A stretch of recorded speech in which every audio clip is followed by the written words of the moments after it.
ಎಲ್ಲರಿಗೂ ನಮಸ್ಕಾರ, ಶುಭ ಸಂಜೆ. ಮೊದಲನೇದಾಗಿ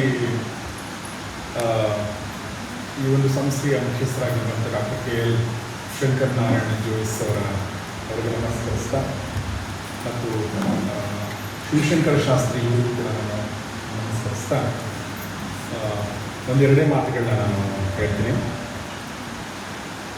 ಮೊದಲದಾಗಿ ನನಗೆ ಇಲ್ಲಿಂದ ಮಾತಾಡೋಕ್ಕೆ ಅಷ್ಟು ಯೋಗ್ಯನ ಅಂತ ನನಗೆ ಸಂಶಯ. ಯಾಕೆಂದರೆ ಎಲ್ಲ ವಿದ್ವಜ್ಜನಾಗಿದ್ರಿ. ಜೊತೆಗೆ ಇನ್ನೊಂದಿನ ನಮ್ಮ ಸಂಪತ್ ಸರ್, ನಮ್ಮ ವಿದ್ವಾನ್ ಜಗದೀಶ್ ಶರ್ಮಾ ಸಂಪತ್ ಸರ್, ಅವರು ನಮ್ಮ ಗುರುಗಳು. ಓಕೆ, ಒಂಥರ ಗುರುಗಳು. ಅವರ ಗುರುಗಳ ಪಕ್ಕದಲ್ಲಿ ನನ್ನನ್ನು ಕೂರಿಸಿದ್ದಾರೆ. ಅವರು ನನಗೆ ಎಂಥ ಧೈರ್ಯ ಇರಬೇಕು ಅಂತ ನನಗೆ ಅವರೇ ಕೂತ್ಕೊಂಡಿಲ್ಲ, ನನ್ನನ್ನು ಕೂರಿಸಿದ್ದಾರೆ. ಸ್ನೇಹಿತರೆ, ಮೊದಲನೇದಾಗಿ ಎಲ್ಲ ವಿದ್ಯಾರ್ಥಿಗಳಿಗೆ ಅಭಿನಂದನೆಗಳು. ಅವರೆಲ್ಲಿ ಇದರ ಗೊತ್ತಿಲ್ಲ ನನಗೆ. ಇಂಥ ಒಂದು ಅದ್ಭುತ ಕಾರ್ಯ ಮಾಡಿರುವಂಥ ಆ ವಿದ್ಯಾರ್ಥಿಗಳ ಪ್ರತಿಭೆ, ಅವರ ಶ್ರಮ. ಎರಡನೇದು, ಆ ಪ್ರತಿಭೆಯನ್ನು ಗುರುತಿಸುವಂಥ ಅಥವಾ ಅದಕ್ಕೆ ಪುಟ ಕೊಡುವಂಥ, ಅಲ್ಲಿಗೆ ಕಳಿಸುವಂಥ ಆ ಒಂದು ಕೆಲಸ ಮಾಡಿರುವಂಥ ಇಲ್ಲಿನ ಎಲ್ಲ ಶಿಕ್ಷಕರಿಗೆ, ಶಿಕ್ಷಕ ವೃಂದಕ್ಕೂ ಕೂಡ ನಾನು ಅಭಿನಂದನೆಗಳನ್ನ ಸಲ್ಲಿಸ್ತೀನಿ. ಯಾಕೆ ಇದು ಮುಖ್ಯ ಆಗುತ್ತೆ ಅಂತಂದರೆ, ನಮ್ಗೆ ಗೊತ್ತು, ನಾವೆಲ್ಲ ವಿದ್ಯಾರ್ಥಿಗಳಾಗಿದ್ವಿ. ಸೊ ವಿದ್ಯಾರ್ಥಿಗಳಾಗಿದ್ದಾಗ ಯಾವ ವಿದ್ಯಾರ್ಥಿ ಕೂಡ ಅಂದರೆ 99% ನನಗನ್ಸುತ್ತೆ ಯಾವ ವಿದ್ಯಾರ್ಥಿಗಳು ಕೂಡ ನಾನು ತುಂಬ ಜಾಣ, ನಾನು ಅದು ಮಾಡ್ಬಿಡ್ತೀನಿ ಅಂತ ಇರಲ್ಲ. ನಾನು ಜಾಣ ಇರ್ಬೋದಾ ಅಂತ ಹಿಂಗಿರುತ್ತೆ. ಯಾರಾದರೂ ಒಂದು ಬೆನ್ನು ತಡ್ತಾರಲ್ಲ ಚಿಕ್ಕದಾಗಿ, ಇಲ್ಲ ನೀನು ಮಾಡ್ಬೋದು ಅಂತಾರಲ್ಲ, ಅದು ಬೆನ್ನು ತಟ್ಟೋದು ತುಂಬ ಚಿಕ್ಕ ಕೆಲಸ. ಬಟ್ ಬೆನ್ನು ತಟ್ಟಿಸ್ಕೊಂಡ ವಿದ್ಯಾರ್ಥಿ ಇರ್ತಾನಲ್ಲ, ಅವನದು ಲೈಫ್ ಲಾಂಗ್ ನೆನಪಲ್ಲಿ ಇಟ್ಕೊತಾನೆ. ನಮ್ಮ ಮೇಷ್ಟ್ರಿಗೆ ಹೇಳಿದ್ರು ನನಗೆ, ನಿಮ್ಮ ಕನ್ನಡ ಚೆನ್ನಾಗಿದೆ ಅಂತ ನನಗೊಬ್ಬರು ಟೀಚರ್ ಹೇಳಿದರು ನನಗೆ. ಆ ಟೀಚರ್ ನೆನಪಿರ್ಲಿಕ್ಕಿಲ್ಲ ನನ್ನ ಕನ್ನಡದ ಬಗ್ಗೆ, ಬಟ್ ನನಗೆ ನೆನಪಿದೆ. ಸೊ ಹೀಗಾಗಿ ಆ ಥರದೊಂದು ಕೆಲಸ ಮಾಡ್ತಿರುವಂಥದ್ದು, ಅಂದರೆ ವಿದ್ಯಾರ್ಥಿಗಳಿಗೆ ಪ್ರೋತ್ಸಾಹ ಕೊಟ್ಟು ಅಲ್ಲಿ ಕಳಿಸಿ ಮಾಡಿರುವಂಥದ್ದು ಮೊದಲನೇ ಸುಧಾರಣೆ ಕೆಲಸ. ಎರಡನೇ ಭಾಳ ಒಳ್ಳೆ ಕೆಲಸ ಏನು ಹೇಳಿ? ಭಾಳ ಒಳ್ಳೆಯ ಕೆಲಸ ಏನು ಅಂತಂದರೆ, ನಮಗೆ ಭಾರತೀಯರಿಗೆ ನಮ್ಮ ಬಗ್ಗೆನೇ ಸಂಶಯ, ನಮ್ಮ ಬಗ್ಗೆನೇ ಅನುಮಾನ, ನಮ್ಮ ಬಗ್ಗೆನೇ ಕೀಳರಿಮೆ. ನಾವು ಎಲ್ಲಿಂದ ಬಂದ್ವಿ, ನಾವು ಏನು ಮಾಡಿದ್ವಿ, ನಾವು ಹೇಗೆ ಬದುಕಿದ್ವಿ ಅಂತ ನೋಡಿದರೆ, ಅಂದರೆ ಈಗ ನಾನು ಉತ್ತರ ಕರ್ನಾಟಕದ ಒಂದು ಪುಟ್ಟ ಹಳ್ಳಿಯಲ್ಲಿ ಹುಟ್ಟಿ ಬೆಳೆದು ಬಂದವನು. ಸುಮಾರು ಬ್ರಿಟಿಷರ 300 ವರ್ಷ, ಅದಕ್ಕಿಂತ ಮುಂಚಿನ ಒಂದಷ್ಟು ವರ್ಷಗಳು, ಗುಲಾಮಿ ವರ್ಷಗಳು, ಇದೆಲ್ಲವೂ ಕೂಡ ಆ್ಯಕ್ಚುಲಿ ನನಗನ್ಸುತ್ತೆ ನಮ್ಮ ಆತ್ಮವಿಶ್ವಾಸವನ್ನು ತೆಗೆದುಹಾಕ್ಬಿಟ್ಟಿದೆ. ನಾವು ಏನು ಅಂತ ನಮಗೆ ಗೊತ್ತಿಲ್ಲದ ಹಾಗೆ ಆವರಿಸ್ಕೊಂಡಿದೆ ನನ್ನ ಪ್ರಕಾರ. ಹಳ್ಳಿನಲ್ಲಿ, ಅಂದರೆ ಸಿಟಿಗಳಿಂದ ದೂರ ಇರುವಂಥ ಹಳ್ಳಿಗಳಲ್ಲಿ ಹುಟ್ಟಿ ಹಳ್ಳಿಗಳಲ್ಲೇ ಬೆಳೆದಿರುವಂಥ ನಮ್ಮ ಅಜ್ಜಿಯಂದ್ರಿಗೆ ಆ ಥರ ಕೀಳರಿಮೆ ಇರಲಿಲ್ಲ, ಆರಾಮಾಗಿದ್ರು. ಆದರೆ ಈ ಒಂದು ಆನ್ಸ್ಲಾಟ್ ಆಯ್ತಲ್ಲ, ಈ ಆಕ್ರಮಣ ಆಯ್ತಲ್ಲ, ಅದರಿಂದ ಪ್ರಭಾವಕ್ಕೊಳಗಾಗಿ ತುಂಬ ಜನ ಏನು ನೊಂದ್ಕೊಂಡ್ರು, ಅದರ ಬಳುವಳಿಗಳಾಗಿ ಅದು ನಮ್ಮ ತಲೆಯಲ್ಲಿ ಇನ್ನೂ ಕೂಡ ಇದೆ. ನನ್ನ ಪ್ರಕಾರ ನಾವು ಇನ್ನೂ ಅದರಿಂದ ಹೊರಗಡೆ ಬಂದಿದ್ದೀವಿ ಅಂತ ನನಗೆ ಅನಿಸಲ್ಲ.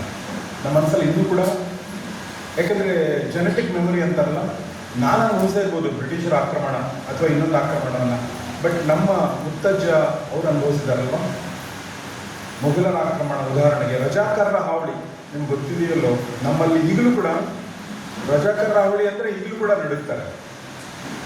ಯಾಕಂದ್ರೆ ಉತ್ತರ ಕರ್ನಾಟಕದ ಭಾಗ ಭಾಳ ಅನುಭವಿಸಿದೆ.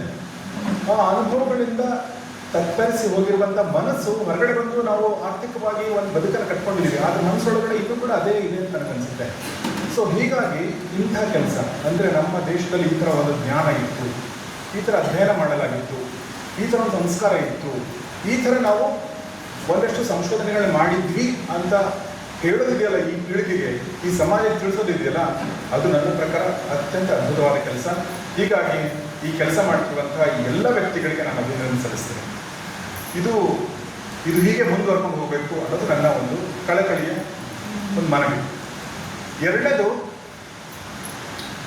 ಅಂದರೆ ಫಿಲಾಸಫಿಕಲ್ ಲೆವೆಲಲ್ಲಿ, ಸೈದ್ಧಾಂತಿಕ ನೆಲೆಗಟ್ಟಿನಲ್ಲಿ, ಅಥವಾ ಮಾತಿನ ಮೂಲಕ ನಾವು ಹೇಳುವಂಥದ್ದು ಅಲ್ಲ, ತೋರಿಸುವಂಥದ್ದು ಇದೆಯಲ್ಲ. ಈಗ ನನಗೆ ಒಬ್ಬ ವಿದ್ಯಾರ್ಥಿ ತುಂಬ ಚೆನ್ನಾಗಿ ಅದನ್ನು ತೋರಿಸ್ಕೊಟ್ರು, ಹೇಳಿದ್ರು ನನಗೆ. ಆ ಥರ ಹೇಳೋದಿದೆಯಲ್ಲ, ಅದು ಬಹಳ ಮುಖ್ಯ. ಯಾಕೆಂದರೆ ನೀವು ಮಾತಲ್ಲಿ ಅರಮನೆ ಕಟ್ಬೋದು, ಆದರೆ ಪ್ರಾಕ್ಟಿಕಲ್ ಆಗಿ ಏನು ಇದೆ ನಮ್ಮ ಹತ್ರ, ಅದು ಬೇಕಲ್ವಾ. ಈಗ ಉದಾಹರಣೆಗೆ ರಾಮಾಯಣದ ಕಥೆಯಲ್ಲಿ ನಾವು ರಾಮ ವನವಾಸ ಮುಗಿಸ್ಕೊಂಡು ರಾವಣನ ಸೋಲಿಸಿ ಪುಷ್ಪಕ ವಿಮಾನದ ಮೂಲಕ ಅಯೋಧ್ಯೆಗೆ ತಲುಪ್ತಾ ಅಂತ ಓದಿದ್ದೀವಿ. ಎಲ್ಲಿದೆ ಪುಷ್ಪಕ ವಿಮಾನ? ಅದರ ಮಾಡೆಲ್ ಎಲ್ಲಿದೆ? ಅದರ ಸ್ಟ್ರಕ್ಚರ್ ಎಲ್ಲಿದೆ? ಅದರ ಇಂಜಿನಿಯರಿಂಗ್ ಏನು ಅಂತ ಕೇಳಿದರೆ ಉತ್ತರ ಕೊಡಬೇಕಲ್ವ ನಾವು. ಅವಾಗ ತಾನೇ ಈಗಿನ ವಿದ್ಯಾರ್ಥಿಗಳು ನಮ್ಮನ್ನು ನಂಬಕ್ಕೆ ಸಾಧ್ಯ, ನಮ್ಮನ್ನು ಒಪ್ಪಕ್ಕೆ ಸಾಧ್ಯ. ಅವಾಗ ತಾನೇ ಬೇರೆ ದೇಶದವರು ಹೌದು ನೀವು ಹೇಳಿದ್ದು ತೋರಿಸಿದ್ದೀರಾ ಅಂತ ಅನ್ನಕ್ಕೆ ಸಾಧ್ಯ. ಇಲ್ಲ ಅಂತಂದರೆ ನಮ್ಮ ಗ್ರಂಥಗಳಲ್ಲಿ, ತಾಳೆಗರಿಗಳಲ್ಲಿ, ಸಿದ್ಧಾಂತಗಳಲ್ಲಿ ಉಳ್ಕೊಂಡ್ಬಿಟ್ರೆ ಅದರಿಂದ ಏನು ಪ್ರಯೋಜನ ಇಲ್ಲ. ಹೀಗಾಗಿ ನನ್ನ ಪ್ರಕಾರ ಈ ಸಂಸ್ಥೆ ಆತ್ಮದ ಕೆಲಸ ಮಾಡ್ತಿರೋದ್ರಿಂದ ಅದು ಬಹಳ ನನ್ನ ಪ್ರಕಾರ ತುಂಬ ಮೌಲಿಕವಾದ ಒಂದು ಕೆಲಸ. ಇದ್ರ ಜೊತೆಗೆ ನಾನು ಜಗದೀಶ್ ಶರ್ಮಾ ಸಂಪಾಸ್ ಅವ್ರ ಜೊತೆಗೆ, ವಿದ್ವಾನ್ ಜಗದೀಶ್ ಶರ್ಮಾ ಸಂಪಾಸ್ ಅವ್ರ ಜೊತೆಗೆ ಮಹಾಭಾರತ ರಹಸ್ಯಗಳನ್ನು ಕಾರ್ಯಕ್ರಮ ಮಾಡಿದ್ರೆ 550 ಎಪಿಸೋಡ್ಗಳಿಗೂ ಜಾಸ್ತಿ ಆಗಿದೆ. ನಿಮ್ಮಲ್ಲಿ ಕೆಲವೊಬ್ಬರು ಅಥವಾ ಬಹುತೇಕರು ನೋಡಿರ್ಬೋದು ಅಂತ ನಾನು ಅನ್ಕೋತೀನಿ. ನಿಮಗೆ ನಿಜ ಹೇಳ್ತೀನಿ, ನನಗೆ ಆಶ್ಚರ್ಯ, ದಿಗ್ಭ್ರಮೆ ಅವ್ರ ಮಾತುಗಳನ್ನ ಕೇಳ್ತಾ ಇರಬೇಕಾದ್ರೆ. ಎಂಥ ಒಂದು ನಾಲೆಡ್ಜ್ ಇದೆ ಅದರಲ್ಲಿ, ಎಂಥ ವಿಚಾರಗಳಿದೆ ಅಂತಂದರೆ, ನಾವು ಇಷ್ಟೆಲ್ಲ, ನನಗೆ ಆ ಭಾಷೆ ಬಗ್ಗೆ ಕೆಲಸಲ್ಲ ಅಂದರೆ ಅಭಿಮಾನ. ಅಂದರೆ ಒಂದು ಭಾಷೆ ಎಷ್ಟು ಸಂಕೀರ್ಣವಾಗಿರುತ್ತೋ ಅದರ ಅರ್ಥ ಏನು ಹೇಳಿ, ಅಂದರೆ ಆ ನಾಲೆಡ್ಜ್ ಕೂಡ ಅಷ್ಟೇ ಸಂಕೀರ್ಣವಾಗಿತ್ತು ಅಂತ ಅರ್ಥ. ಆ ಭಾಷೆಯನ್ನು ಕೇಳ್ತಿರ್ಬೇಕಾದ್ರೆ ಅಂದರೆ ಅಷ್ಟೊಂದೆಲ್ಲ ಯೋಚನೆ ಮಾಡಿದ್ರ ನಮ್ಮವರು, ನಮ್ಮ ಹಿಂದಿನವರು ಅಂತ ಅನಿಸುತ್ತೆ.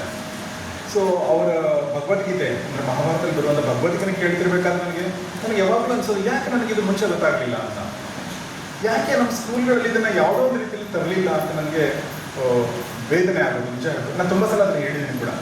ಸುಮಾರು ವಿಚಾರಗಳು ಈಗ ನನಗೆಲ್ಲ ಆ ವಿಚಾರಗಳನ್ನ ಹೇಳೋಕ್ಕೆ ಸಾಧ್ಯ ಆಗದೆ ಇರ್ಬೋದು, ಕೆಲವೊಂದು ವಿಚಾರಗಳನ್ನ. ಆದರೆ ಒಂದೆರಡು ವಿಚಾರಗಳನ್ನ ಸುಮ್ಮನೆ ನನಗೆ ಈ ಕ್ಷಣಕ್ಕೆ ನೆನಪು ಬಂದದ್ದು ಹೇಳ್ತೀನಿ. ನನಗೆ ನೋಡಿ, ರಾಮನ ಬಗ್ಗೆ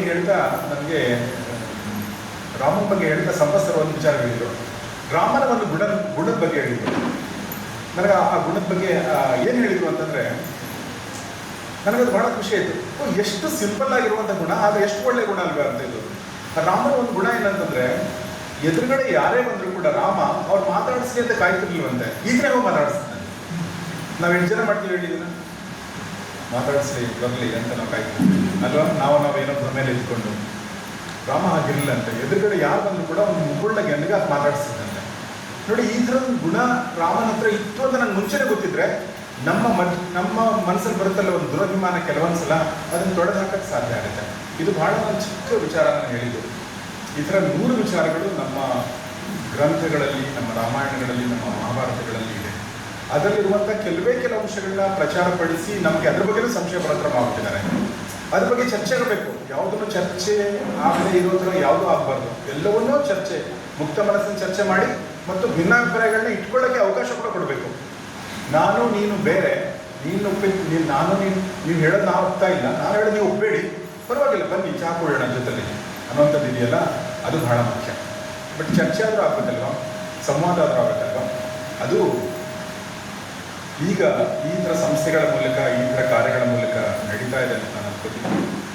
ಸೊ ಇವತ್ತು ಆಮೇಲೆ ನಾನು ಹೇಳಿದ್ನಲ್ಲ, ನನಗೆ ಅಲ್ಲಿ ಕೂತ್ಕೊಳ್ಳೋಕ್ಕಂಥ ಯೋಗ್ಯತೆ ಇದೆ ಅಂತ ನನಗೆ ಅನಿಸಲ್ಲ.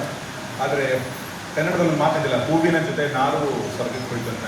ವಿದ್ವಾನ್ ಜಗದೀಶ್ ಶರ್ಮಾ ಸಂಪಾಸ್ ಸರಿಗೆ ನನಗೂ ಸ್ವಲ್ಪ ಬುದ್ಧಿ ಬಂದು ಹೀಗಾಗಿ ನಾವು ಇಲ್ಲಿ ಬಂದು ಕೂತ್ಕೊಳ್ಳೋಕ್ಕಾಗಿದೆ.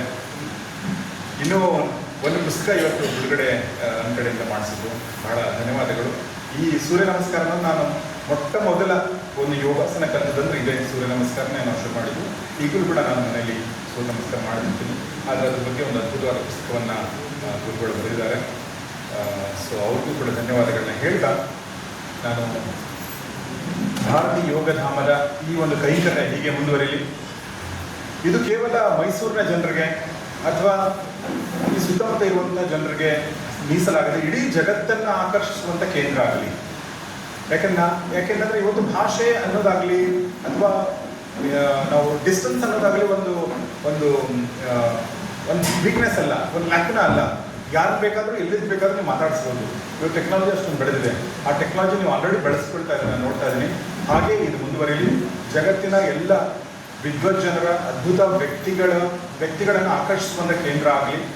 ಮತ್ತು ಎಲ್ಲಕ್ಕಿಂತ ಮುಖ್ಯವಾಗಿ ಈ ಪೀಳಿಗೆ ಇದೆಯಲ್ಲ, ಅಂದರೆ ಇಲ್ಲಿ ಕೂತ್ಕೊಂಡಂಥ ಮಕ್ಕಳಿದಾರಲ್ಲ, ಅಥವಾ ಇಲ್ಲಿ ಈ ಥರ ಮಕ್ಕಳು ಕೋಟ್ಯಾಂತರ ಮಕ್ಕಳು ಭಾರತದಲ್ಲಿದ್ದಾರಲ್ಲ, ಅವ್ರಿಗೆ ನಾವು ಒಳ್ಳೆ ಕೆಲಸ ಮಾಡಿದ್ವಿ, ನಮ್ಮ ಪೂರ್ವಜರು ತುಂಬ ಒಳ್ಳೆ ಕೆಲಸ ಮಾಡಿದರು, ನಾವು ಒಂದು ಅದ್ಭುತವಾದ ದೇಶದಿಂದ ಬಂದಿದ್ದೀವಿ, ಅನ್ನೋ ಒಂದು ಕಾನ್ಫಿಡೆನ್ಸ್ ಅವರ ಮನಸ್ಸಲ್ಲಿ, ಮೆದುಳಲ್ಲಿ, ಬುದ್ಧಿಲಿ ಬರಲಿ. ಆ ಮೂಲಕ ಮಾತ್ರ ಅವರು ಒಳ್ಳೆ ಕೆಲಸ ಮಾಡೋಕ್ಕೆ ಸಾಧ್ಯ. ಕೀಳರ ಮೇಲೆ ಬಳಲುವಂಥ ಮನಸ್ಸು ಏನು ಮಾಡೋಕ್ಕೆ ಸಾಧ್ಯ ಇಲ್ಲ, ಮೇಲರ ಮೇಲೂ ಬೇಕಾಗಿಲ್ಲ. ಆದರೆ ನಿಜವಾಗ್ಲೂ ನಾವೇನಿದ್ವಿ ಅನ್ನೋದು ಒಂದು ಭಾವ ಇದೆಯಲ್ಲ, ಸಮಭಾವ, ಅದ್ಭುತವಾದ ಅದು ಮಾತ್ರ ಒಳ್ಳೆ ಕೆಲಸಗಳು ಮಾಡೋಕ್ಕೆ ಸಾಧ್ಯ. ಆ ಮೂಲಕ ನಮ್ಮ ದೇಶವನ್ನು ಕಾಡುವಂಥ ಭಾಳಷ್ಟು ಸಮಸ್ಯೆಗಳನ್ನ ನಾವು ಈಗಲೂ ಬಳಲ್ತಾ ಇದ್ವಿ. ನಮ್ಮ ಬಡತನ ಇನ್ನೂ ಕಡಿಮೆ ಆಗಿಲ್ಲ, ನಮ್ಮ ತಾರತಮ್ಯ ಇನ್ನೂ ಕಡಿಮೆ ಆಗಿಲ್ಲ, ನಮ್ಮಲ್ಲಿ ಇನ್ನೂ ಸಾಕಷ್ಟು ಸಮಸ್ಯೆಗಳಿದೆ. ಆ ಎಲ್ಲ ಸಮಸ್ಯೆಗಳಿಗೆ ಪರಿಹಾರ ಕಂಡುಕೊಳ್ಳುವಂಥ ಕೆಲಸ ಈ ಮಕ್ಕಳಿಂದ, ಈ ಸಂಸ್ಥೆಯಿಂದ ಶುರುವಾಗಲಿ ಮತ್ತು ಅದು ಯಶಸ್ವಿಯಾಗಿ ಮುಂದುವರಿಲಿ ಅಂತ ಆಶಿಸ್ತಾ ನಾನು ಧನ್ಯವಾದಗಳನ್ನ ಹೇಳ್ತೀನಿ ಗುರುಗಳಿಗೆ, ನನಗೆ ಈ ಒಂದು ಅವಕಾಶ ಕೊಟ್ಟದ್ದಕ್ಕಾಗಿ. ಈ ಸಂಸ್ಥೆಯ ಎಲ್ಲರಿಗೂ ಕೂಡ ಧನ್ಯವಾದಗಳು. ನಮಸ್ಕಾರ. Thank you.